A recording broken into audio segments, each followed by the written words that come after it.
Cô chào bạn Tôm ạ. Chào cô ạ. Hôm nay cô hỏi bạn Tôm viết bài tiếng Việt cuối tháng nhé. Bạn Tôm đọc to cho cô các chữ nào. Đờ Y U U U Bờ Đọc to cho cô các Nó thanh ná dấu. Nó sát Nó hiền Nó hỏi Nó nặng Con này phần to đi cô. Sát Đi Đi ơi nó hỏi đi Tim ạ. Đi là đi Tị. Đi Đi huyền. Đi đi Đi Đi ra đi Ti.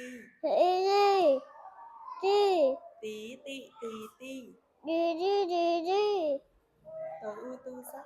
Đu sát Tú Đi Đậu Tứ Đu Đu Ti. Đu Đi Đi Ti. Đu đi Bi. Với bi Đi hỏi gì Với bi Bi Bi Đi sao đi Với bi Bi Mù U U U Pi pu. Bi bu U